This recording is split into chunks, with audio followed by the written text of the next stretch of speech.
Hello friends, welcome to my channel multi champ. మన multi ఛాంప్లో ఇవాల్టి special వేడి వేడి గుమగుమలాడే చుక్కకూర పప్పుని ఎలా రెడీ చేసుకోవాలో చూసేద్దాం. మరి ముందుగా ఈ చుక్కకూర పప్పు కోసం ప్రెషర్ కుక్కర్ పెట్టుకొని స్టవ్ ఆన్ చేసుకుందాం. అందులో 1 కప్పు కందిపప్పుని దీంట్లో వేసుకుందాం. అంటే సుమారుగా ఒక 100 గ్రాములు ఉంటుందండి.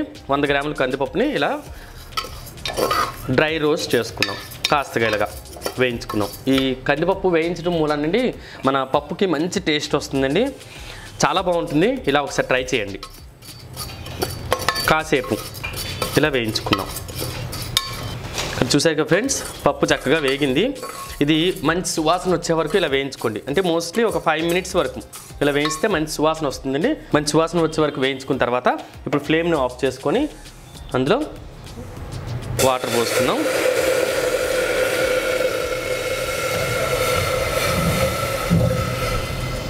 ఇప్పుడు ఇది కాసేపు చల్లారిన తర్వాత బాగా శుభ్రం చేసుకుందాం. ఇప్పుడు పప్పు బాగా శుభ్రం చేసుకున్నాక అందులో పప్పు మునిగేంత వరకు వాటర్ వేసుకుందాం. ఇలా వాటర్ వేసుకొని అందులో 100 గ్రాముల పప్పుకి 4 చుక్కకూర కట్టలు ఇలా సన్నగా తురుముకొని వేసుకుందాం. 2 టమాటోలు, 1 ఉల్లిపాయ, 1 పచ్చిమిరపకాయ తరుగు, కాసిని కరివేపాకు రెబ్బలు, అందులో టేస్ట్కి సరిపడంత ఉప్పు, 1/2 టీ స్పూన్ పసుపు, 1 టీ స్పూన్ కారం. మీకు ఇంకా స్పైసీగా కావాలంటే ఇంకొంచెం వేసుకోవచ్చు. ఇవన్నీ ఇప్పుడు కుక్కర్ మూత పెట్టుకొని హై ఫ్లేమ్ మీద ఒక 3 to 4 విజిల్స్ రానిద్దాం. ఫ్రెండ్స్, ఇక్కడ 4 to 5 విజిల్స్ అయిన తర్వాత నేను కుక్కర్ ఆఫ్ చేసుకొని చల్లార్చుకున్నాను. ప్రెషర్ కుక్కర్ బాగా చల్లగారిన తర్వాత ఇలా తీస్తున్నాను. చూడండి, మనకి ఇది చూసారా ఎంత చక్కగా ఉడికింది. అండ్ మీకు కొంచెం బద్దలుగా ఉంది చూసారా పప్పు. ఈ బద్దలుగా ఉండడం వలన మనకి భలే టేస్టీగా ఉంటుందండి పప్పు. మరీ ఎక్కువగా మెదపొద్దు. జస్ట్ నేను చూసారా ఇలా గరిటతో లైట్గా ఇలా కలుపుకుంటున్నాను. మరీ ఎక్కువగా ముద్దగా చేసేయకుంటే ఇలా బద్దలుగానే ఉంచుకోండి, చాలా టేస్టీగా ఉంటుంది మన పప్పు. ఓకే, ఇలా కలుపుకున్న తర్వాత మనం ఇప్పుడు దీన్ని పోపు వేసుకుందాం. ఇప్పుడు స్టవ్ మీద పోపులు గిన్నె పెట్టుకొని ఫ్లేమ్ని మీడియం ఫ్లేమ్లోనే పెట్టుకోండి. అందులో నేను 1.5 టేబుల్ స్పూన్ ఆయిల్ వేసుకుంటున్నాను. ఇప్పుడు ఆయిల్ కాస్త వేడెక్కాక అందులో 1/2 టీ స్పూన్ ఆవాలు, 1/2 టీ స్పూన్ జీలకర్ర, ఒక 4 నుండి 5 వెల్లుల్లి రెబ్బలు ఇలా కచ్చపచ్చగా దంచుకొని పెట్టుకోండి.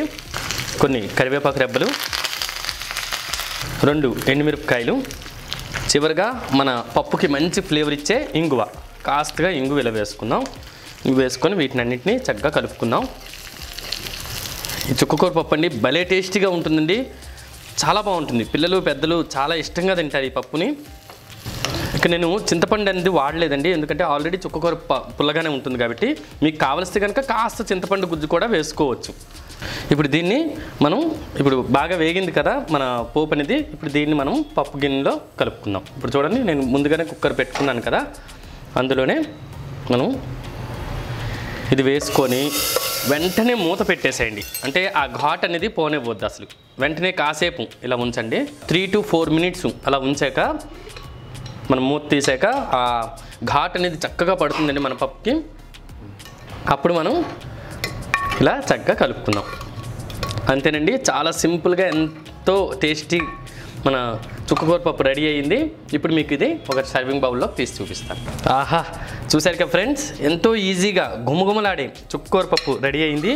మరి డెఫినెట్గా మీరు కూడా ఇలాంటి రుచికరమైన చుక్కకూర పప్పుని రెడీ చేసుకొని హ్యాపీగా వేడి అన్నంలోకి ఎంజాయ్ చేస్తూ అందరినీ సంతోషపెట్టండి.